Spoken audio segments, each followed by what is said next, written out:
रात के तकरीबन 12:40 हो रहे थे। शहर से दूर गांव के किनारे एक सड़क सुनसान पड़ी हुई थी। आसमान पर घेरे बादल छाए हुए थे। सोनू रात की ठंडी हवा में अपना स्कूल बैग कंधे पर लटकाए हुए तेज कदमों से बस स्टॉप की तरफ चलता जा रहा था। सोनू थोड़ा डरा हुआ और चिंतित था क्योंकि उसकी रात वाली ट्रेन मिस हो गई थी और अब बस उसको आखिरी बस का इंतज़ार था। वो थोड़ा परेशान ज़रूर था पर पूरे विश्वास के साथ चल रहा था। उसके कदमों की आहट खामोशी तोड़ रही थी। सोनू बस स्टॉप तक पहुंचता है और बेंच पर बैठने से पहले उसकी नज़र उस आदमी पर जा पड़ती है जो शेड में एक कोने पर चुपचाप खड़ा था। वो आदमी पहले ट्यूबलाइट की सफ़ेद रोशनी में पूरी तरह नज़र आ रहा था।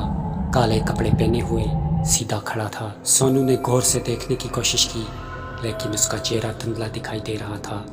वो एकदम शांत खड़ा था। सोनू पहले सोचता है कि शायद ये कोई आम मुसाफिर है, लेकिन एक अजीब सी चिंता उसके पेट में घुस जाती है क्योंकि उस आदमी की आंखों में एक अजीब सी ठंडक होती है। अचानक पूरे बस स्टॉप की लाइट्स बंद हो जाती हैं और जब लाइट्स वापस आती हैं तो सोनू को लगा कि जैसे वो आदमी उसके पीछे खड़ा है। वो आदमी एकदम से बिना किसी इंट्रोडक्शन के बिल्कुल छोटी और साफ आवाज़ में बोलता है, तुम्हें भी बुलावा आया है। सोनू का दिल एकदम से तेज़ धड़कने लगता है। उसकी उंगलियां ठंडी हो जाती हैं। पहले वो चुप रहता है।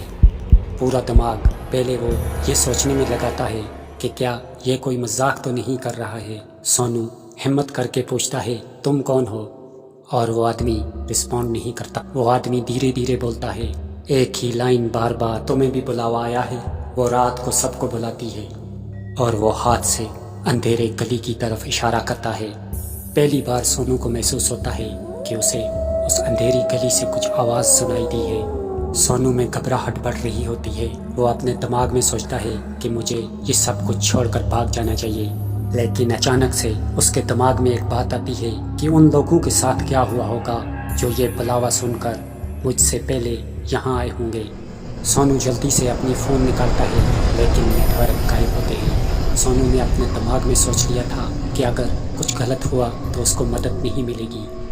उसने सोचा कि अब भागने के बगैर कोई चारा नहीं है। वो अपनी जगह से उठा और भागने की कोशिश की, लेकिन उसके कदम पलटकर उसे बार बार उसी बस स्टॉप के पास ले आते, जैसे कोई इनविजिबल शक्ति उसे खींच रही हो।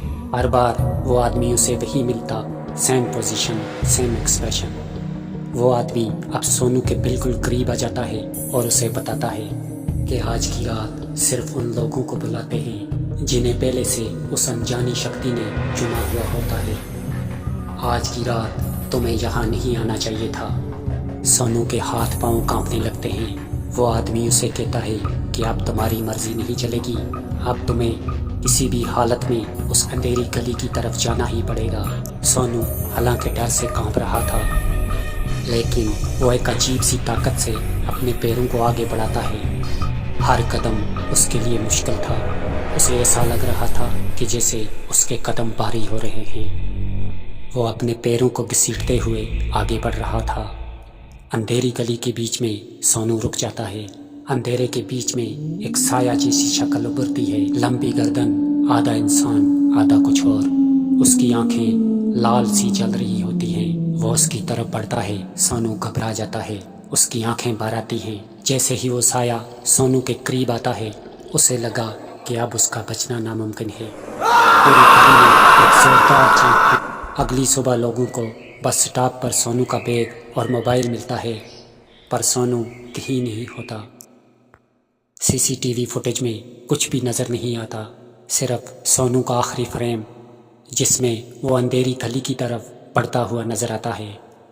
तमाम लोगों में ये अफवाह फैल जाती है कि अगर रात में कोई उस बस स्टॉप की तरफ जाता है तो वो अजनबी आदमी कभी कभी फिर से नज़र आता है। कुछ लोगों ने सुना कि एक अजीब सी लाइन रिपीट होती है, तुम्हें भी बुलावा आया है।